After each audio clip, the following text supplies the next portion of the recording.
All right, 5 seconds. 5 segundos.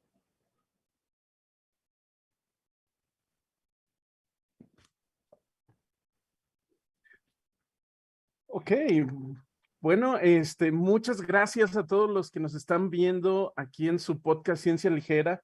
El día de hoy tenemos un invitado muy especial. Nuestro invitado es el doctor Antonio Lascano Araujo. El doctor Antonio es profesor emérito de la UNAM. Él es una autoridad mundial, créanme que es una autoridad mundial en la investigación acerca del origen de la vida. El profesor Lascano ha sido investigador invitado básicamente alrededor de todo el planeta Tierra.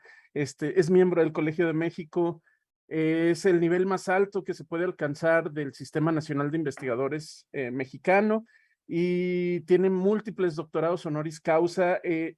Bueno, si leyéramos toda la productividad del doctor Lascano, necesitaríamos todo el episodio del día de hoy para enumerarlo, ¿no? Entonces, pues bueno, nada más tengo que decir que nos honra presentarles a ustedes, al doctor Lascano, y pues le agradecemos mucho que esté con nosotros. Encantado, muchísimas gracias. Nada más una aclaración. Tengo el honor, la suerte de ser del Colegio Nacional. El Colegio de México es una institución de investigación, de educación superior, que es algo aparte, desciende de lo que se llamó la Casa de España, que fundó don Alfonso Reyes con don Daniel Cosío Villegas, otros mexicanos muy distinguidos, para dar acogida a los intelectuales, a los investigadores refugiados que venían de España durante la Guerra Civil. Ok, ya lo veo. Pues ya aprendimos otra cosa. También quería decirle, doctor, que nosotros somos sus fans, porque usted dio la plática que inició nuestro programa de maestría cuando estábamos empezando en el IPICIT en San Luis Potosí, hace un número indeterminado de años. Y pues fue una plática muy inspiradora. Entonces, desde entonces nosotros nos quedamos así, impresionados, ¿no? No, pues muchísimas gracias. El IPICIT es un centro que a mí me gusta mucho. Tengo amigos, colegas muy queridos allí, y probablemente el único que no me gusta es San Luis Potosí, si el que pero fuera de eso, cuando llego ahí me siento muy en casa. Qué bueno.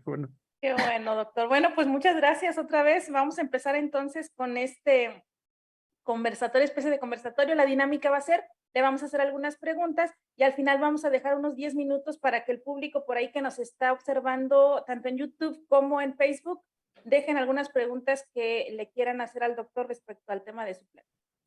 Bueno, empezando, doctor, vamos a hacer la primera pregunta. Este tema que vamos a tratar, que ya lo han visto, que es el origen de la vida y su búsqueda en otros planetas. La primera pregunta es, por ahí dicen que si nosotros pudiéramos viajar en el tiempo y ubicarnos en ese momento en que empieza la vida, en las condiciones de la Tierra primitiva, nos ahogaríamos, nos asfixiaríamos, nos quemaríamos. ¿Cómo es eso paradójicamente posible? Así se originó la vida y sin embargo, si viajábamos en el tiempo, moriríamos en esas condiciones. Bueno, ¿Cómo el, pudo haber sido eso posible? el problema es muy sencillo. Lo que pasa es que hay que pensar en un sentido evolutivo que implica hacer a un lado la visión antropocéntrica.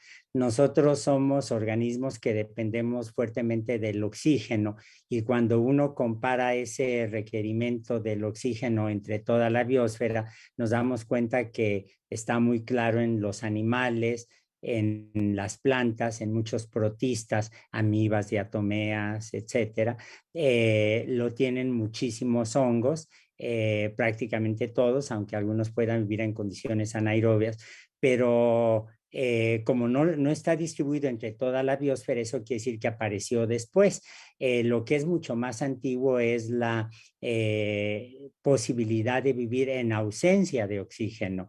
Y en términos evolutivos, eso lo que quiere decir es que cuando comenzaron los seres vivos, no había oxígeno libre en la Tierra. Y cuando vemos organismos anaerobios, tenemos que hacer una serie de pruebas, una serie de análisis, pero en general pensamos que estamos viendo organismos mucho más antiguos, no más primitivos, porque eso no existe en biología, pero más antiguos que los que sí somos aerobios. Nosotros respiramos gracias a las mitocondrias, que alguna vez fueron bacterias de vida libre que dependían del oxígeno, que entraron en un proceso de simbiosis, como describió muy bien Lynn Margulis, una mujer excepcional que falleció hace unos 10 años, pero todos ellos se metieron a vivir adentro de células que tienen un citoplasma anaerobio, que es la forma más antigua de metabolismo que conocemos. Ok, muy bien. Bueno, doctor, nosotros queríamos hacerle una pregunta porque este podcast está dirigido como al público en general. Y y entonces hay una cosa que el público en general, yo incluido también cuando estaba empezando mis estudios, me planteaba un cierto razonamiento filosófico que hace que choque con esta idea del origen espontáneo de la vida. Entonces, yo sé que la ciencia igual y tiene varias maneras de responder esto, pero queríamos saber usted cómo lo veía, ¿no? La analogía de las piezas del reloj.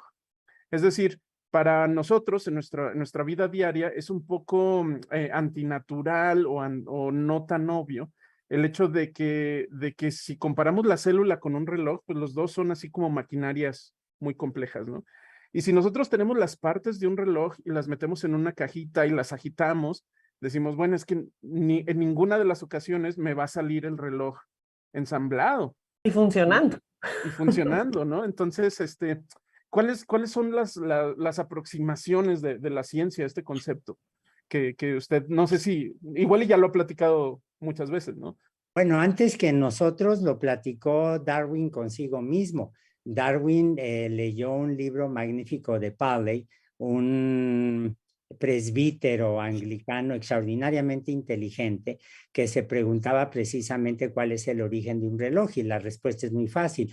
El reloj tiene atrás de sí una concepción que puede ser diseñada tal vez en una mesa de trabajo o en la mente de alguien que diseña cada una de las piezas para que sea parte de un engranaje que se mueve con muchísimo cuidado.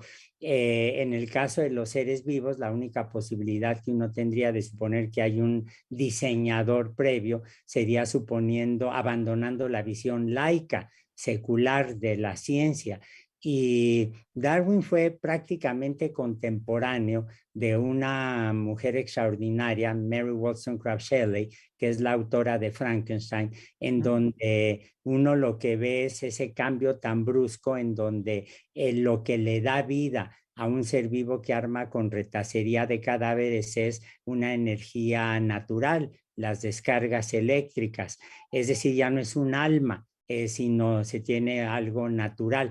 Lo que estamos viendo ahí es el proceso de secularización de la ciencia y yo creo que la religión, como escribió alguna vez Hannah Arendt, es algo que se debe estudiar pero no practicar, que es un dictum que yo sigo con mucho cuidado. La gente que quiera practicar una religión me parece perfectamente razonable. Pero creo que no se deben mezclar las cosas. Entonces, ¿cuál es el origen de una célula? Bueno, el primero es que no es una maquinaria equivalente a un reloj.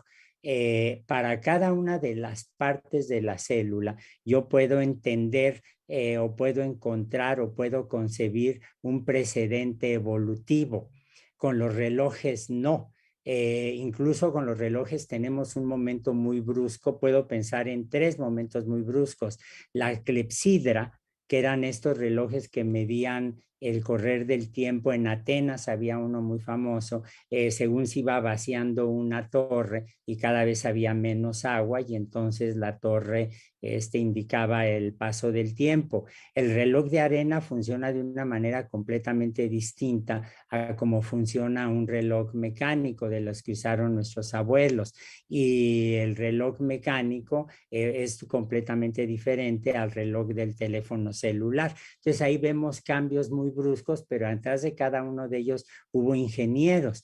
Mientras que si yo pienso en una célula que respira con mitocondrias, yo sé que las mitocondrias fueron bacterias de vida libre, sé que el nucleocitoplasma viene de otro tipo de procariontes, de microorganismos que no tienen núcleo, que se parecen a las arqueas, parientes de las bacterias. Puedo ver ejemplos de endosimbiosis, puedo rastrear el origen de las moléculas, de los procesos, y eso, para hacer eso no necesito ninguna visión mística, ¿no? Ni mucho menos. Oh, ya lo veo. Y además, bueno, también tenemos que considerar que las moléculas, la química, ¿no? Tiene una manera muy especial de interactuar, y es como si estas piezas imaginarias del reloj fueran magnéticas y se pudieran atraer entre ellas. Yo no usaría esa metáfora. Yo diría más bien que algo que sabemos es que la vida no depende de una sola molécula. Hay veces que uno ve en los libros de bioquímica, de biología celular, la idea de el DNA como la gerente de la célula o la molécula maestra de la vida, pero esas son analogías muy peligrosas, porque el DNA por sí sola es una molécula completamente inerte. Es una molécula poco reactiva. Precisamente la doble hélice hace que la secuencia de las bases estén mirando hacia el interior donde no hay agua y por lo tanto no hay reacciones hidrolíticas. Uno puede entender el origen evolutivo del DNA como una forma que garantiza la estabilidad, no absoluta, pero que garantiza la estabilidad del mensaje genético.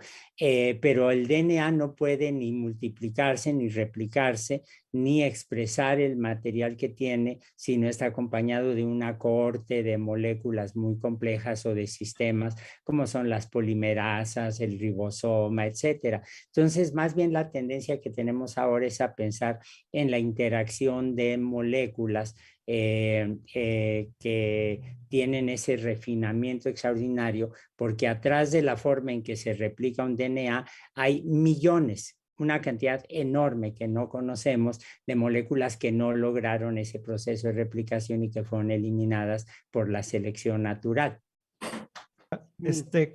Por ejemplo, como lo comentó, el DNA no tiene como esas capacidades, pero hay una molécula que sí tiene esas capacidades, que es el RNA, ¿verdad? Y de hecho hay algo que se llama la hipótesis del mundo del RNA. ¿Nos puede platicar un poquito de esta hipótesis? Sí, cómo no. La hipótesis del mundo del RNA es una hipótesis que propusimos muchos de manera prácticamente independiente en el mismo año, porque el RNA se puede replicar y se puede al mismo tiempo, puede tener al mismo tiempo propiedades catalíticas como si fuera una enzima.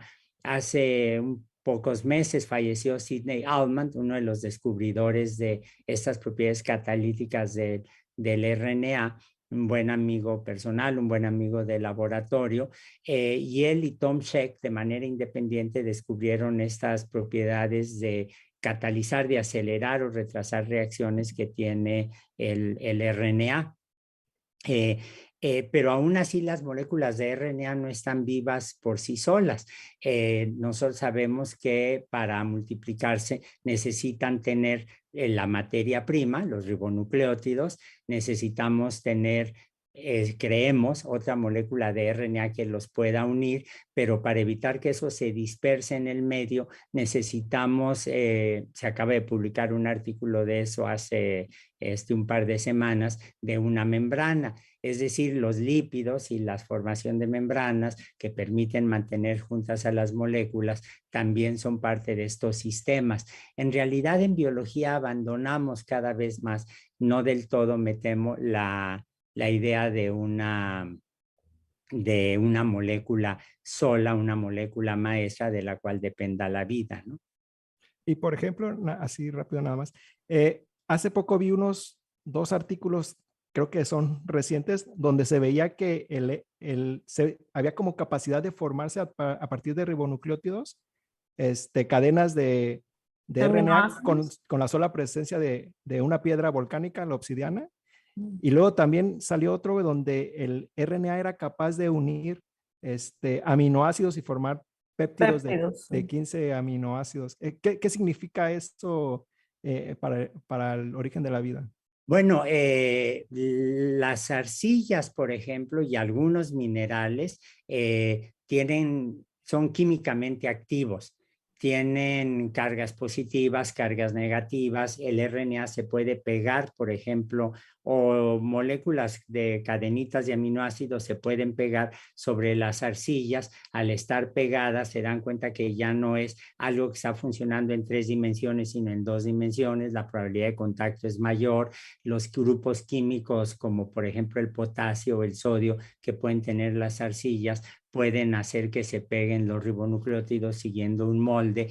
Y si yo tengo un RNA que tenga aminoácidos pegados, y la manera en que los pegamos es un poco artificial, pero esa es una cuestión del modelo que se va a superar muy rápidamente, y están suficientemente cerca entre sí, y en las arcillas, de nueva cuenta, los minerales darían una posibilidad de que estuvieran cerca entre sí. Lo que vamos a tener entonces es que van a brincar por la cercanía, por un problema de cargas, de fuerzas de Van der Waals, lo podemos entender muy bien, y los aminoácidos se van pegando. Y eso recuerda extraordinariamente cómo funciona, por ejemplo, la síntesis de proteínas, una versión muy simple en el caso del ribosoma. Es decir, vamos construyendo modelos experimentales precedidos de modelos teóricos, de hipótesis sobre cómo se pudo haber dado ese proceso, y así vamos reconstruyendo la historia de los distintos componentes de una célula, pero estamos muy lejos de sintetizar una célula, eso hay que subrayarlo, ¿no?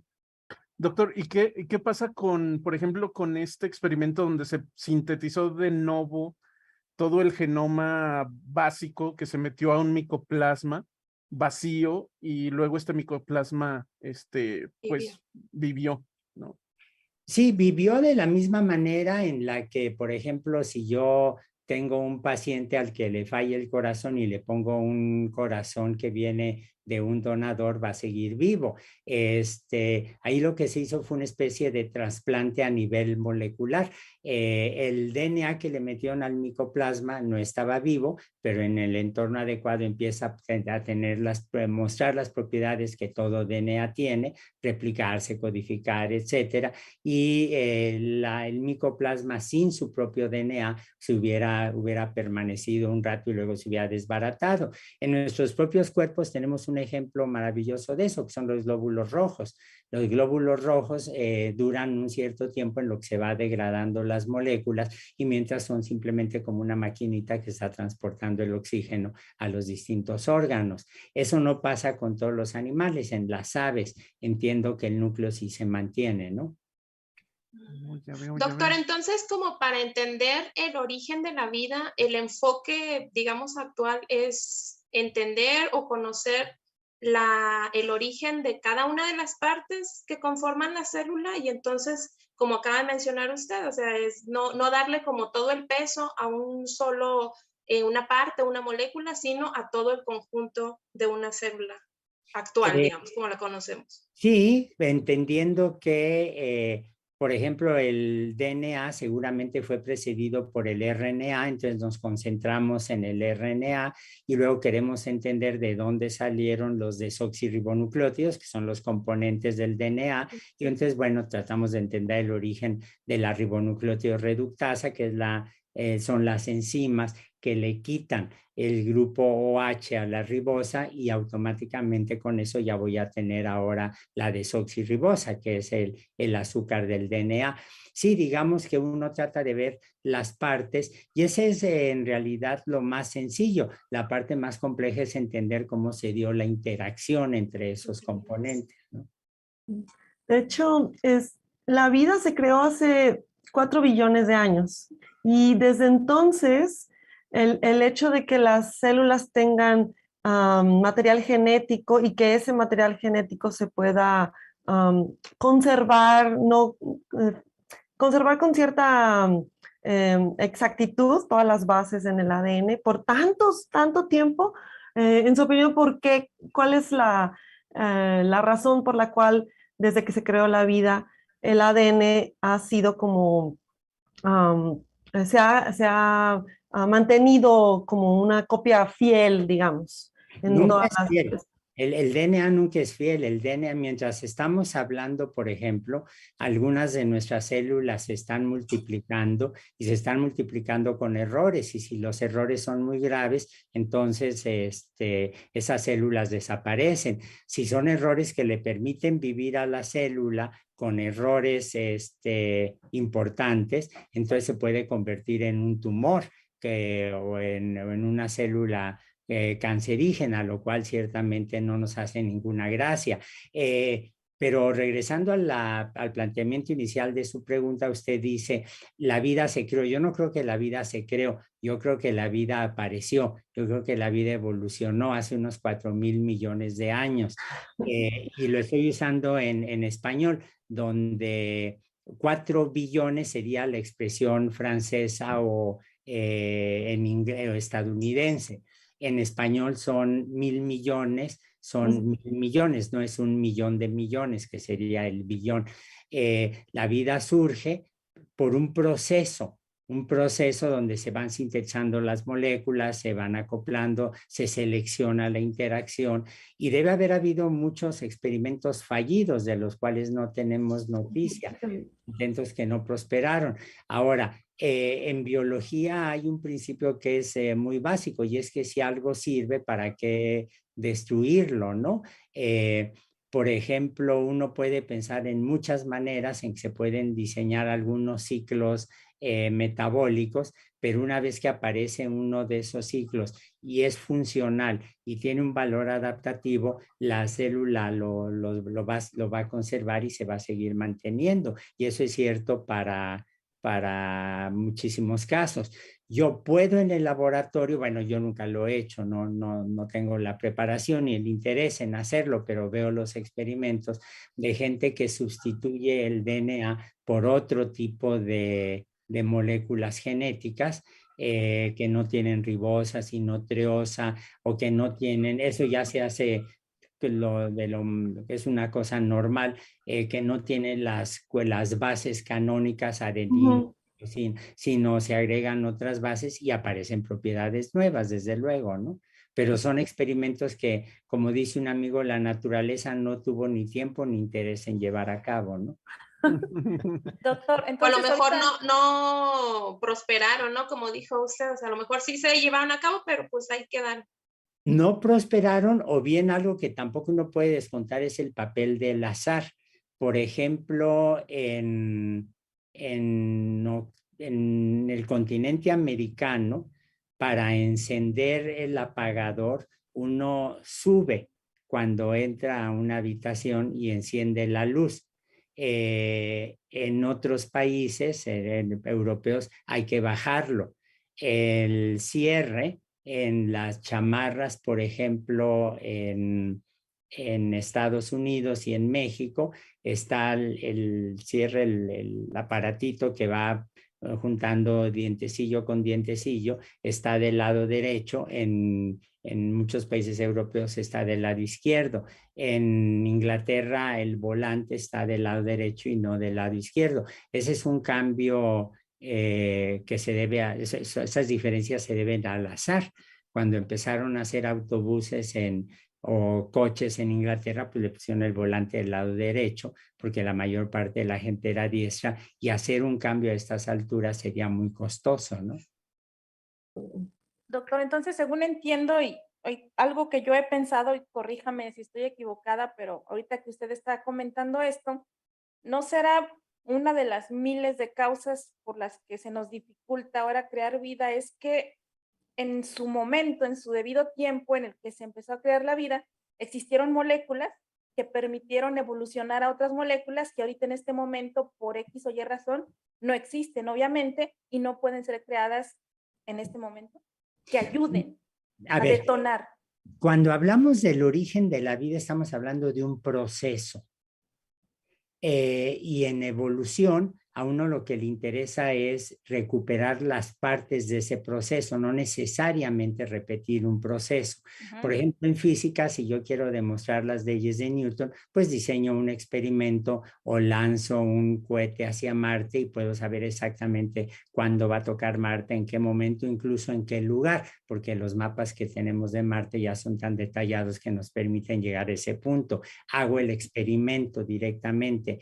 En biología evolutiva lo que me interesa es ver cómo se fueron dando las etapas. Por ejemplo, yo puedo ver cómo en un embrión de pollo puedo activar ciertos genes, desactivar otros, y el embrión le van a aparecer dientecillos, que es equivalente a los dientes que yo veo en un cocodrilo, que se puede entender porque las aves descienden de los reptiles, claramente. Entonces, ahí estoy viendo que el tipo de evidencia que necesito en evolución es completamente distinto, o no totalmente distinto, pero es muy diferente al que yo encuentro, por ejemplo, en otras disciplinas.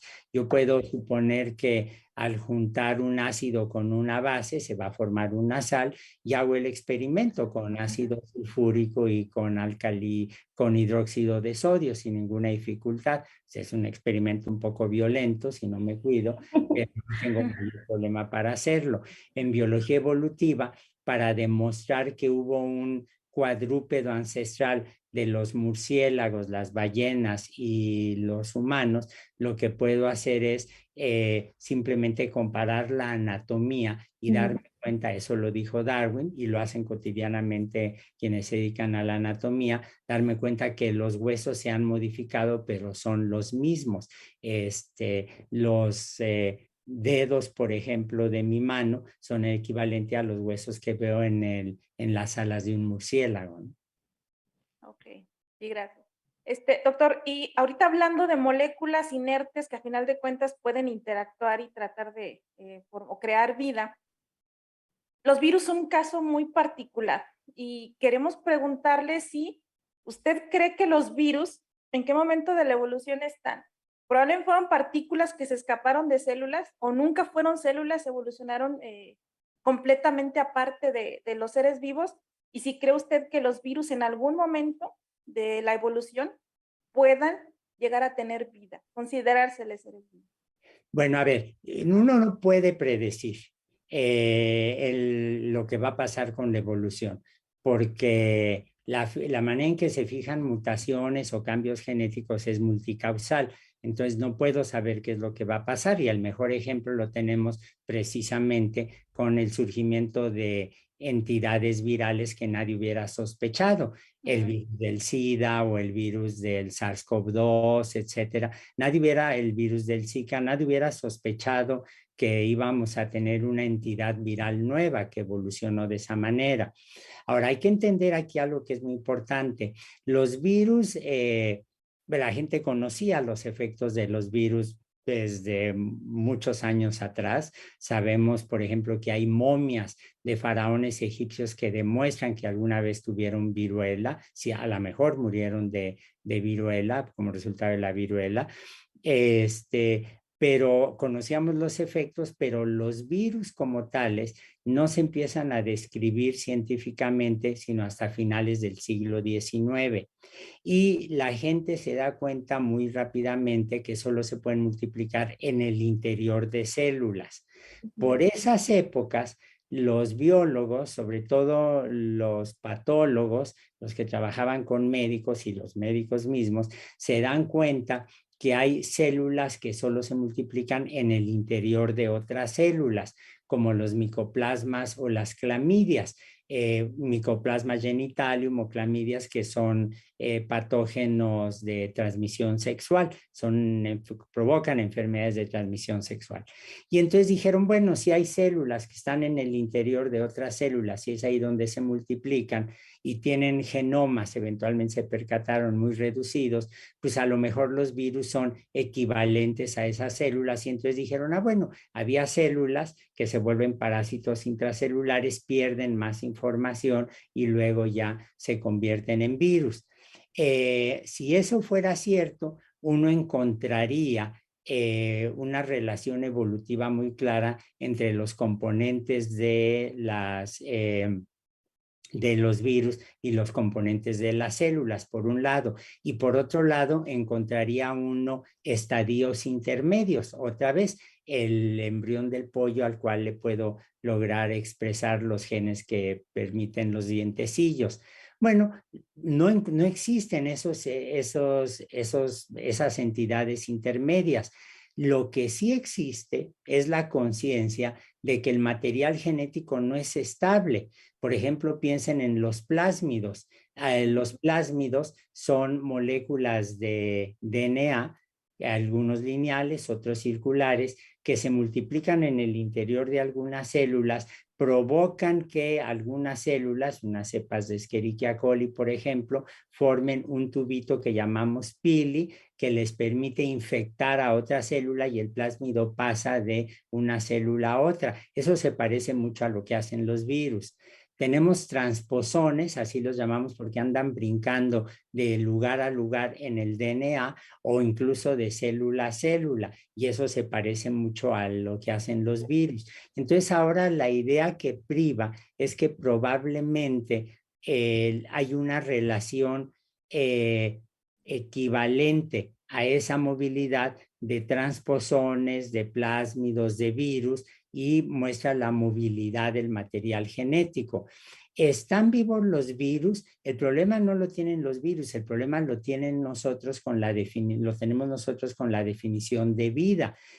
Los virus tienen algunas propiedades de los seres vivos, no todas, y entonces esas propiedades que tienen son las que nos confunden y nos hacen pensar a veces que pues a lo mejor están vivos o a lo mejor no están vivos.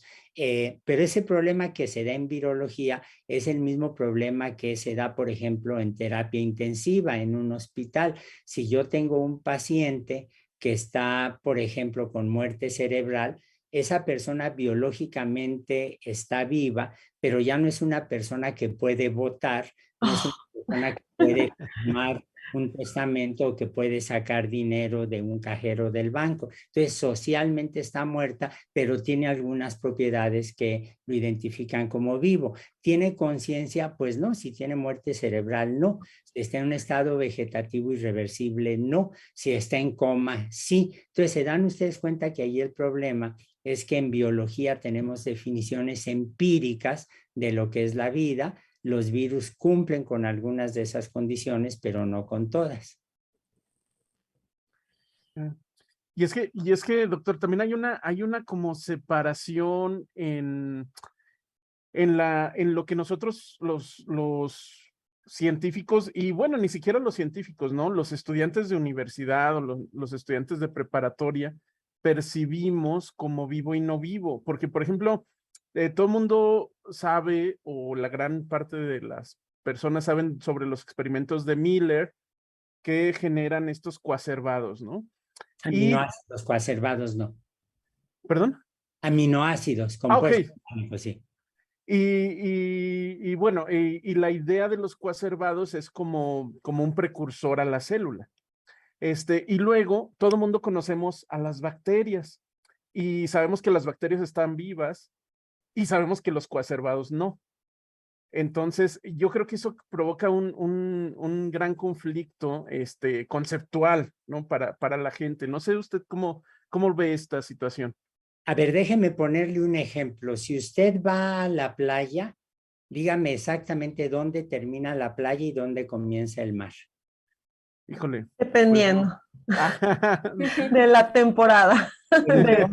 ¿En dónde termina la noche y comienza el día? Ah, Se dan cuenta que son procesos. sí, En biología hay muchísimos ejemplos en donde lo que tenemos son procesos y no es posible decir en este punto preciso es exactamente donde aparece algo vivo. Cuando hablamos del origen de la vida, en realidad, y eso tuve la oportunidad de platicarlo muchas veces con el profesor Oparin, en realidad lo que estamos hablando es de un proceso. Origen de la vida se convierte en una frase muy cómoda para describir ese proceso, pero en realidad lo que estamos hablando de un proceso y lo que tratamos de entender son las etapas. Pensemos en el caso, por ejemplo, del embarazo. El embarazo es una situación de sí o no. Alguien está embarazada o no está embarazada, no hay de otra, no hay de otra. Pero el desarrollo del producto pasa de cigoto a férula, férula no, blástula, mórula, no sé cómo, férula es otra cosa. Es que no sí. me gusta esos procesos, no me dedico a eso. Mórula, blástula, feto, embrión, feto, etcétera, ¿no? Pero se dan cuenta que es un proceso. No hay un punto exacto en el que uno pueda decir, esta mórula dejó de ser esto y se convierte en una blástula o al revés, ¿no? Claro, claro. Doctor, Y de nuevo bueno. perdón, y de nuevo la religión entra ahí en juego, ¿no? Porque luego hay algunas escritos musulmanes que tratan de decir en qué punto del embarazo el alma entra en el embrión, ¿no? Yo no conozco el Islam lo suficiente para saber si eso lo dicen los musulmanes.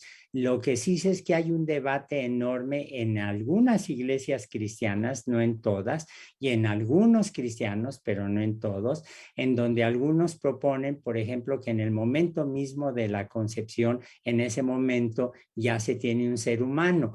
Pero si uno sigue lo que pasa con esa célula, no necesariamente se desarrolla un ser humano. Un ejemplo sería el caso en el que ese cigoto se divide en dos y entonces tengo dos gemelos. Bueno, alguien podría decir, bueno, eso abona a la idea de que allí tengo dos seres humanos. Sí, pero también puede pasar que dos óvulos fecundados se fusionen en una sola persona y entonces tenemos lo que ahora llamamos patchy genetics, ¿no? Gente que tiene distintas partes del cuerpo con distinta información genética.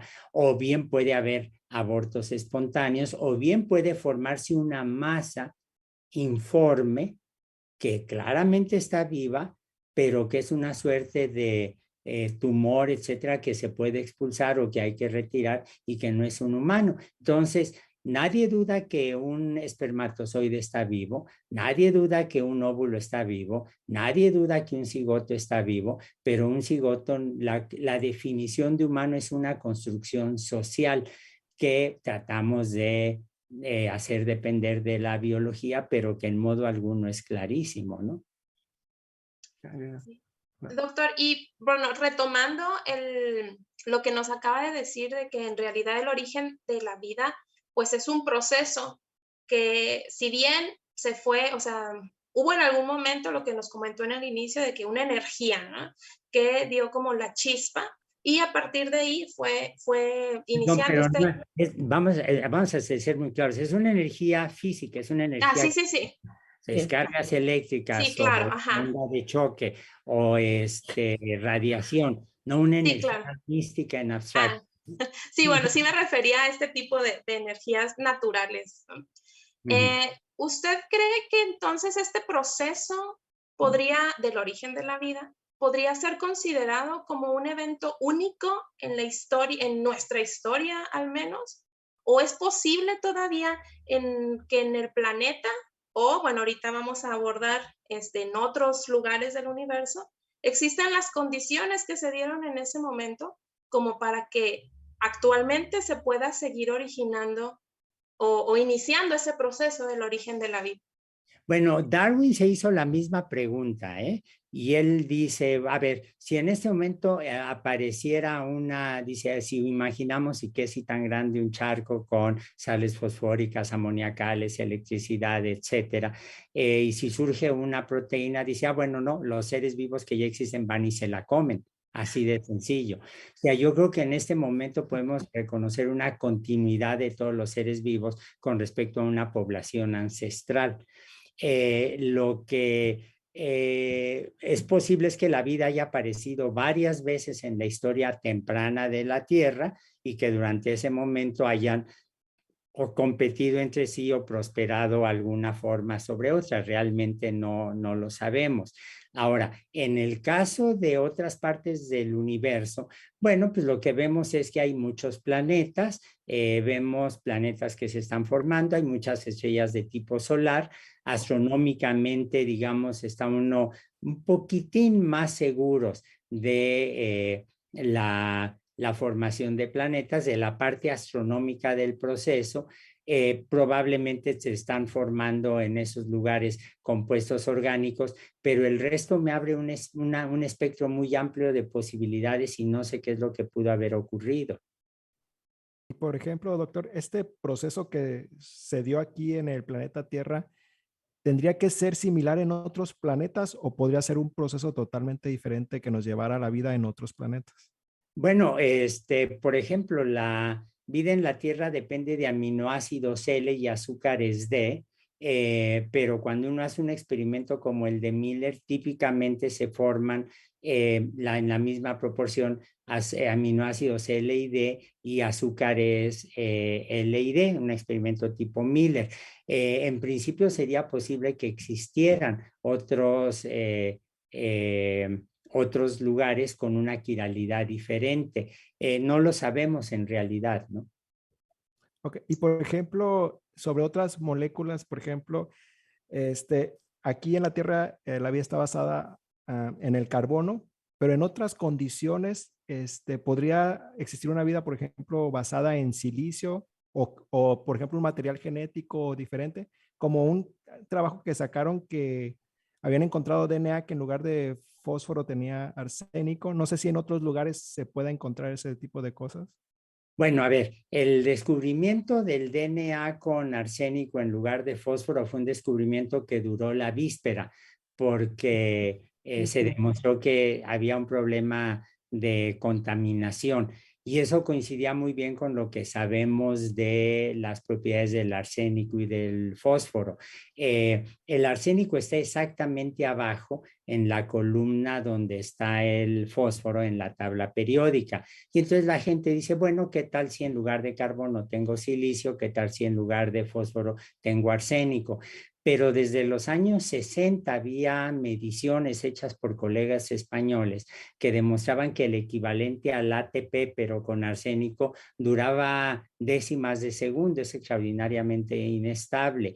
Uno puede hacer por ejemplo, DNA que tenga en lugar de fósforo arsénico, pero se hidroliza enseguida, es muy inestable. ¿Por qué? Bueno, pues porque las propiedades del arsénico lo hacen totalmente inadecuado para estar en un polímero que va a estar en un medio acuoso. Entonces, Felisa Wayne, que fue quien hizo ese reporte, desafortunadamente cayó víctima de la exageración de la prensa, de la NASA, de ella misma, y aunque muchos colegas asociados con la NASA dijimos, a ver, esto suena muy poco probable, y el experimento se vino para abajo. ¿Qué tal si efectivamente hubiera vida en otras partes del universo que estuviera basada en silicio en lugar de carbono? Bueno, el silicio es más grande, por lo tanto la distancia entre los átomos en una cadena va a ser más grande. Si la distancia es mayor, eso se vuelve automáticamente más inestable, no duraría mucho.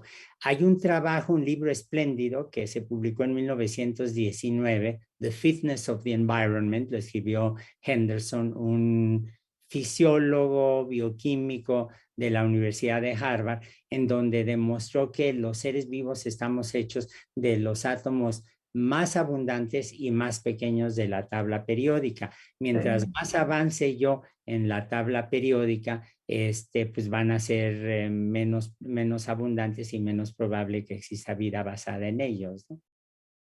Wow. Ok, bueno, le quiero hacer una pregunta, creo que ya va a ser la última para pasar a la pregunta de las personas que están haciendo comentarios y es más bien como dirigida como hacia el futuro, basados en todo lo que sabemos y todos los esfuerzos de los científicos que hasta ahora se han hecho para poder entender el proceso del origen de la vida. En su opinión, ¿cuál cree que sea como el siguiente paso? ¿Dónde los científicos están volteando a ver o dónde van a explorar o qué nuevas técnicas van a usar para poder entender mejor el proceso y algunos gaps que hay en este proceso del origen de la vida? ¿Usted qué piensa? Yo creo que en ese momento hay un debate muy fuerte en química prebiótica y el debate es si las moléculas se originaron por lo que se llama química de sistemas, en donde yo dirijo el proceso de una manera muy clara, otra vez volviendo al ingeniero del reloj, ¿no? Que se mencionó al principio, o si bien puedo pensar en mezclas de distintas sustancias en donde la abundancia relativa de una de ellas facilite la formación de moléculas cada vez más complejas que me lleven al RNA. Yo creo que todos tenemos claro desde el punto de vista biológico que el RNA precedió al DNA en la evolución biológica.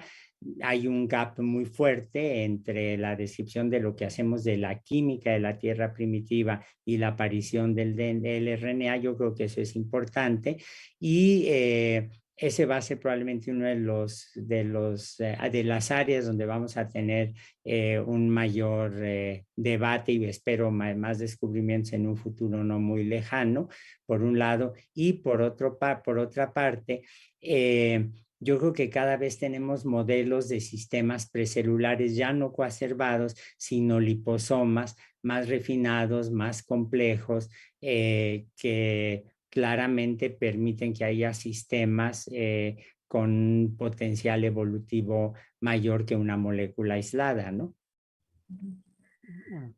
Doctor, bueno, ya permítanme hacer una pregunta porque ahora con lo que nos está contando, el hecho de que hasta la fecha o actualmente, o al menos que se sepa, ¿verdad? Que nos hayan dejado saber, no se ha encontrado vida fuera de la Tierra, ¿verdad? Esto podría deberse a, como usted nos mencionó, o sea, que el concepto de vida o con lo que nos mencionaba de los virus, ¿no? El hecho de si están o no están vivos es en realidad el concepto que nosotros tenemos de vida. Entonces, el hecho de que no se haya encontrado vida fuera de la Tierra podría deberse a que nosotros nos estamos basando o apegando a definiciones ya preestablecidas de vida, es decir, queremos encontrar lo que tenemos aquí y lo queremos encontrar allá afuera, o porque la tecnología no ha alcanzado, no hemos podido, como si yo fuera, ¿verdad? No se ha podido llegar más lejos o explorar otras galaxias o qué sé yo. Bueno, el problema que tenemos es la distancia.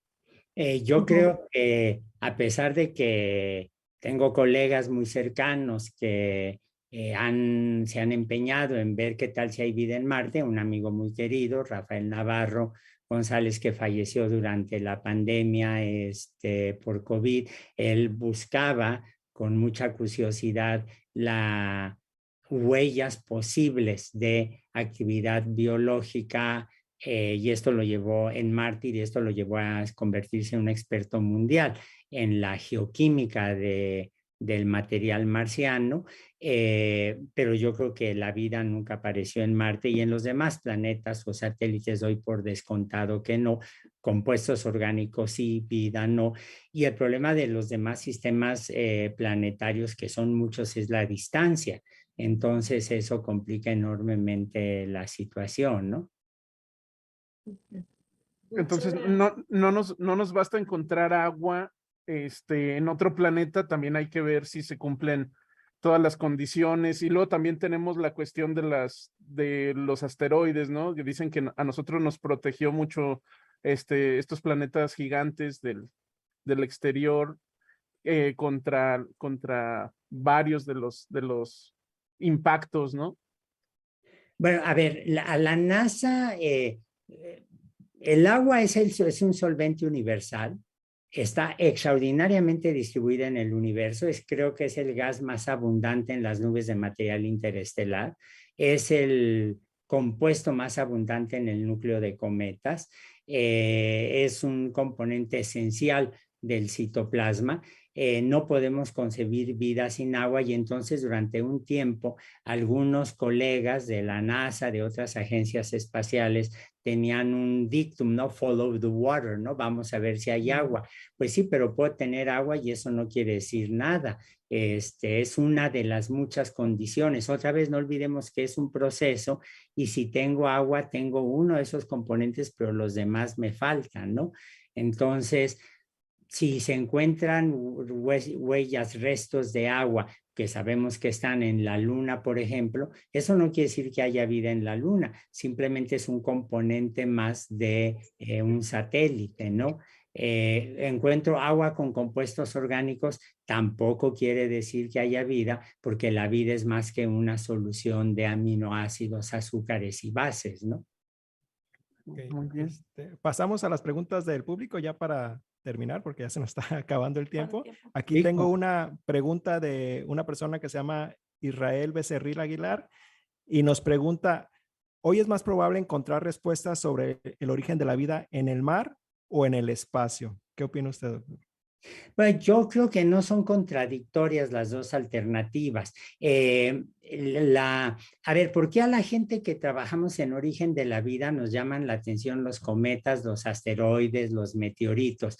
Recuerdo que un periodista muy respetado un día me invitó a su programa, fue virtual la charla, y me dijo, a ver, ¿por qué meteoritos? Y la respuesta es muy sencilla, porque la Tierra es un planeta que evolucionó a lo largo de 4.600 millones de años, que sigue evolucionando, pero y no tengo rocas del momento en que se formó la Tierra, o no las hemos encontrado. Personalmente creo que no las vamos a encontrar, pero los meteoritos es el material del cual se formaron los planetas terrestres. Entonces, si yo estudio un meteorito que tenga 4.600 millones de años, estoy estudiando una especie de fósil geoquímico de cómo era la Tierra primitiva, y esto está en el espacio. En el mar, bueno, pues puedo estudiar organismos muy antiguos, bacterias, procariontes muy antiguos, y puedo ver cuáles son las adaptaciones a medios extremos y entender cómo se dio el proceso de evolución en esa dirección. Okay. Edith, si tienes una pregunta de ahí del público. Sí, por aquí preguntan, doctor, que cuál es su opinión respecto a la influencia de la mecánica cuántica en los procesos biológicos. Bueno, el nivel al que funcionan los procesos biológicos es supramolecular, supraatómico. Sin embargo, por ejemplo, para entender el proceso de transferencia de electrones en una cadena de citocromos o el proceso de fotosíntesis, ciertamente la mecánica cuántica da una información esencial. Lo que es importante entender es que yo puedo hacer una descripción espléndida de los procesos bioquímicos, moleculares, típicos de un ser vivo, sin estar diciendo cómo aplico ahora las ecuaciones de Schrödinger para entender la replicación del DNA. No, a ese nivel no es necesario, ¿no? Ok, aquí tengo una pregunta que se me hizo interesante. Ya nos comentó que usted no, que bueno, en ciencia no se hacen predicciones, pero la pregunta es, ¿cuál sería la predicción del doctor Lascano respecto a la vida extraterrestre que dependa de ADN, de ARN o de otra molécula? Yo diría que material genético sí, pero aquí mismo en la Tierra, y a veces por razones médicas, sintetizamos polímeros genéticos que no son ni RNA ni DNA. Albert Eschenmoser, que es un colega que ya se jubiló, probablemente el mejor químico orgánico sintético del siglo pasado, pudo demostrar con sus alumnos en Zúrich que había una gama enorme de moléculas que eran polímeros, que tenían información genética, que la podían transferir a DNA o a RNA y que no eran ni una ni otra molécula. Entonces, eso lo que me está diciendo es que las posibilidades son enormes en ese sentido, ¿no? Qué padre. Aquí hay una pregunta que está muy bonita y que el doctor nos las va a responder muy bien. Dice, ¿piensa usted que estamos hechos del mismo material que las estrellas? Apoyando la teoría del Big Bang. No, esa es una frase maravillosa. Ajá. Que distintos autores han elaborado, ¿no? Muy específicamente, Carl Sagan alcanzó unos niveles de casi poéticos cuando la utilizó. Efectivamente, la Tierra no es un planeta de primer generación, el sistema solar no es un sistema solar de primer generación, y cuando el Sol se formó con toda su corte de planetas, ya había habido estrellas previas que habían estallado, que habían muerto y que habían dejado en las nubes de material interestelar otros elementos aparte del hidrógeno, que fue con mucho el más abundante cuando apareció la estructura actual del universo, otros aparte de helio. Y sí, piensen por ejemplo que el rojo de la sangre, que es debida al fierro, tiene ese color porque el fierro que tenemos es un fierro que se formó cuando hubo estrellas que explotaron y dispersaron ese fierro por todo el medio interestelar. Muy bien.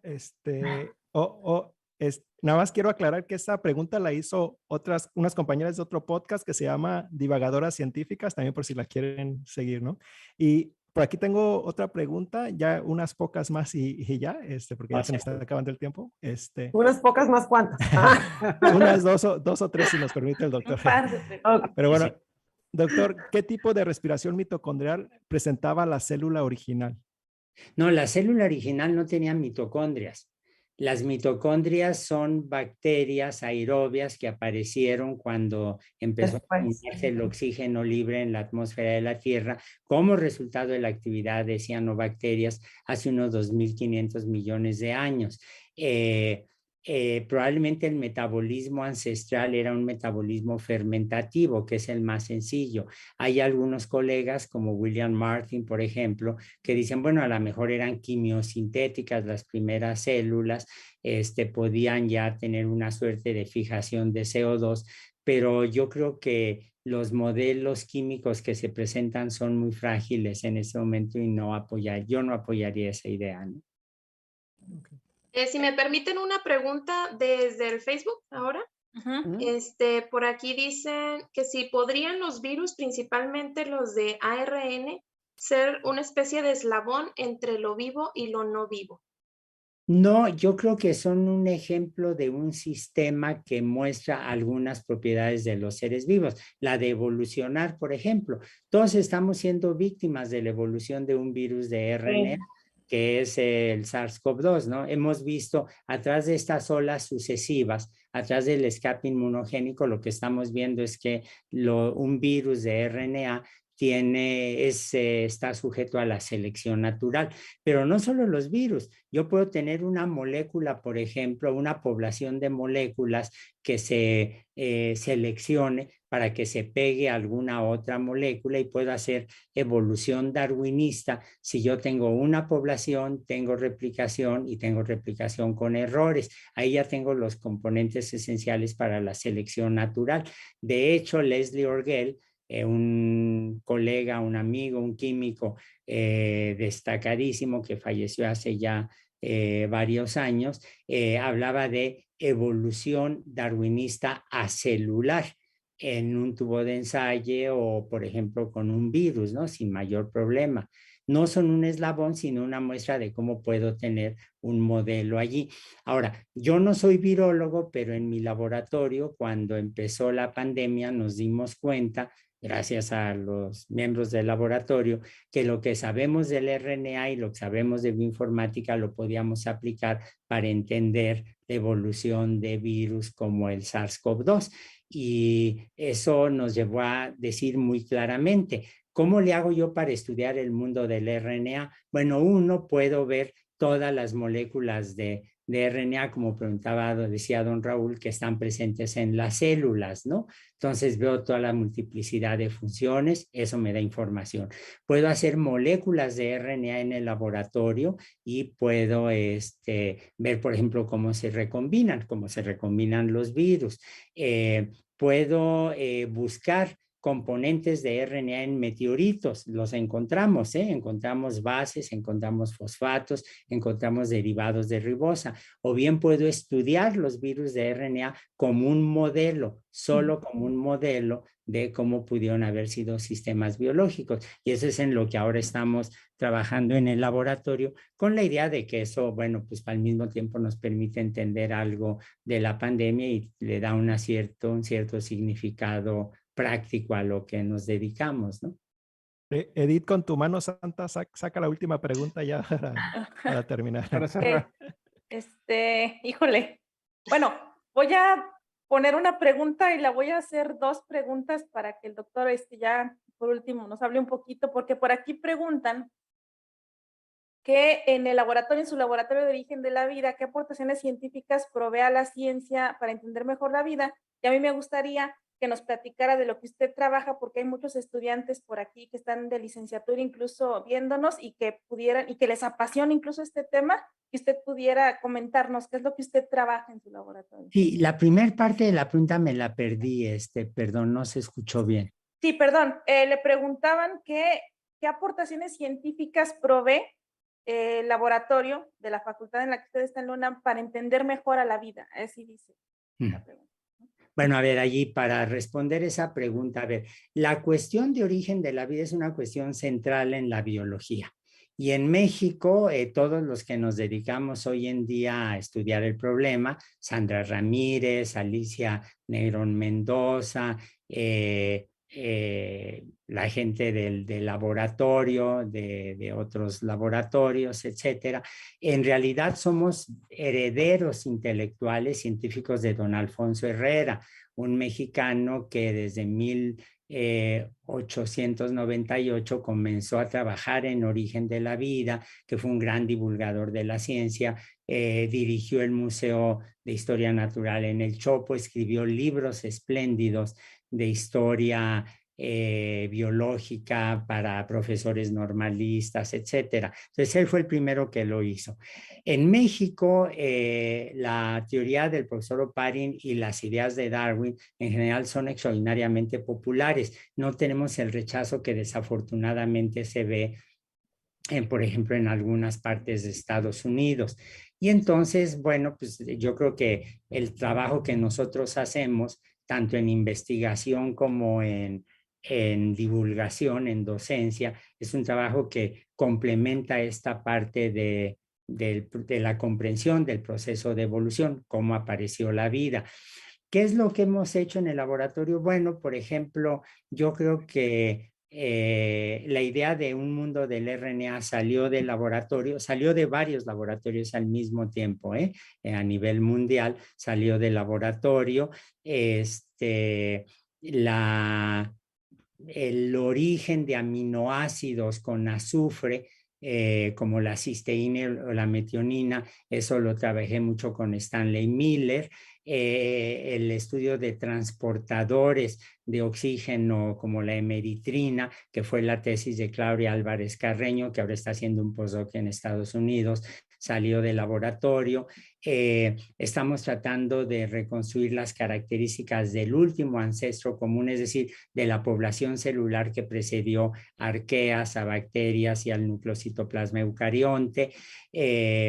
Pensando en el RNA, lo acabamos de publicar hace 3 meses, hace un mes, un trabajo encabezado por Rodrigo Jácome, donde demostramos que muchas polimerasas virales, celulares, etcétera, son de son de origen monofilético y creemos que allí estamos viendo restos de la polimerasa ancestral que replicaba RNA celulares antes de que apareciera el DNA, llevados por la evolución de las polimerasas. Nos dimos cuenta que había antivirales que podían inhibir, antivirales que se usan para el virus de la hepatitis C, por ejemplo, que podían inhibir el SARS-CoV-2, y eso nos llevó a trabajar con colegas de medicina, de epidemiología, y tenemos un trabajo que ahora está en revisión donde reportamos esos resultados, y empujados por el trabajo de un estudiante de licenciatura muy brillante, Adrián Cruz González, y con su asesor, que es Rodrigo Jacome, nos dimos cuenta que los coronavirus, el SARS-CoV-2 en particular, tienen una molécula que corrige los errores del RNA cuando se replican los coronavirus, y esto lo convierte esa molécula en un blanco terapéutico. Cada vez más nos hemos metido con los virus. Hay un colega, José Alberto Campillo, que está interesado en los virus gigantes, y esta semana tenemos que terminar un manuscrito sobre eso, y al mismo tiempo estamos viendo la manera en que podemos detectar huellas en las moléculas de su interacción con el oxígeno. Wolfgang Cotton es un estudiante de doctorado, estamos tratando de ver cómo va eso, y eso lo dirigimos básicamente entre Arturo Becerra, un colega, un amigo, y yo, junto con otros miembros del laboratorio como Ricardo Hernández, Rodrigo Jacome, que ya mencioné, José Alberto Campillo, etcétera, ¿no? Muy bien. Muchísimas gracias, doctor. La verdad es que una disculpa a todos los que hicieron preguntas. No podemos mencionarlas aquí a todas porque pues tenemos el tiempo corto, pero son preguntas bastante interesantes y muchas de ellas pues felicitándolo, doctor. Lo admiran, lo felicitan y le agradecemos tanto ellos como nosotros el que haya estado aquí con nosotros. La verdad es que sí, puede sonar muy choteado, pero sí es un honor tenerlo aquí. Un investigador de su calibre, tenerlo en este podcast que apenas está empezando y que lo estamos dirigiendo a público general, que nos estamos dando cuenta que se quedan impactados con su conocimiento. Muchísimas gracias por habernos hecho el honor de estar aquí, de disponer un poquito de su tiempo para nosotros. No, el agradecido soy yo, y déjenme hacerles notar algo que ustedes a lo mejor no se han dado cuenta. En los últimos años han surgido muchos podcasts o muchos grupos que están haciendo uso de los recursos de la red para hacer divulgación de la ciencia. Y prácticamente todos son gente muy joven como ustedes. Y allí lo que están haciendo es jugar un papel esencial, divulgando la ciencia durante las épocas más complicadas de la pandemia. Ustedes no solo nos dieron un foro a muchos, sino que además asumieron la tarea de tratar de hacer divulgación para tratar de ayudar a la gente durante la pandemia, cosa que el Estado mexicano no supo hacer. Finalmente lo que ustedes están haciendo, y con esto termino, es lo que alguna vez Carl Sagan, que por lo visto todos han leído, lo cual me parece muy bien y muchos admiran, lo cual también me da mucho gusto, dijo que, bueno, finalmente divulgar la ciencia es democratizar el conocimiento. Y yo creo que ustedes están haciendo un uso muy generoso, muy inteligente, y los agradecidos somos los que somos invitados por gente como ustedes. Muchas gracias, pásenla muy bien y hasta la próxima. Gracias. Muchas gracias, doctor. Gracias, doctor. Gracias por su tiempo y gracias a todos los que nos escucharon, nos vieron el día de hoy. Gracias. Nos vemos en el próximo episodio. Hasta luego. Hasta luego. Bien, hasta luego. Gracias. Ay, ya se desconectó.